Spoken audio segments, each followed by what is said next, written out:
It's been almost a week since the horrifying massacre in a Colorado movie theater that left 12 people dead and 58 injured. This has reignited a national debate on America's gun laws and whether they are too lenient. Joining me to talk about the impact of the debate and to clarify Georgia's gun laws is our legal expert, attorney Jay Davis. Jay, thank you so much for being here, as always. Now, this has been a crazy week. We've had this shooting in Colorado. Tell me, break it down for me. What are Georgia's gun laws, basically? Well, Georgia, we like our right to bear arms, so they're not real restrictive. We've got a carry permit. If you're going to carry a concealed weapon or you have the right to get a carrying permit if you're 21 or over and you're not a felon, and there's certain restrictions along those. But other than that, we're pretty liberal on allowing people to use guns. This shooting, has sparked fear into the nation. A lot of people have decided, I need to go get my concealed weapons permit. I needed to go get a gun after this happened. And this is natural when things like this occur.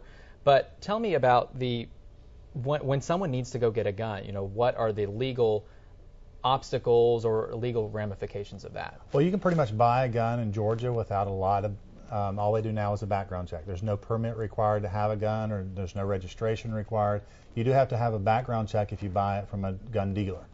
Okay, now we've got this video here of James Holmes, who's the accused shooter in Colorado. He had an AR-15 rifle, which is similar to an AK-47. The debate this time around is that a person of his age and background should not have had access to that kind of weapon. Now, is that a valid argument?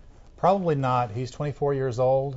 There are some restrictions, state restrictive arguments. The Supreme Court has determined that the right to bear arms is not a right of the state, but rather a right of the individual. So that means that individuals, barring some circumstances like being a felon or having some restrictive misdemeanor, aggressive misdemeanor type charge, then most people are going to be eligible to get a gun. Now, that type of weapon, a semi-automatic weapon. Of course, automatic weapons have been banned since 1934, but the semi-automatic weapons were under a ban, under assault weapons ban in 1994 under Bill Clinton, and that ban expired in 2004. So since then, there's not been a ban on those semi-automatic weapons as a national thing, but some of the states do have that. Georgia does not. So basically, if you have a criminal record or a record, the FBI can do a criminal background check on you, and you could possibly not get access to that weapon. Is that correct?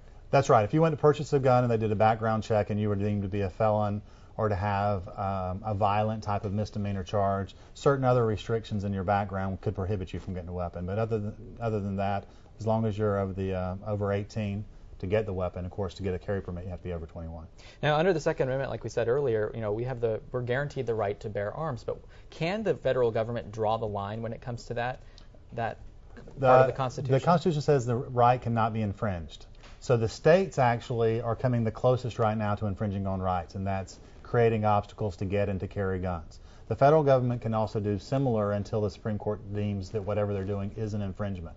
But a controlling method of getting guns, so far that hasn't been deemed to infringe upon the rights. All right, Jay Davis, it is a big debate, especially now since that shooting happened. We appreciate you coming on. Sure thing. And you can weigh in on this very hot topic on my Facebook page. Just go to facebook.com/Andrew Reeser News and click like. Now, we definitely want to hear your feedback on this issue.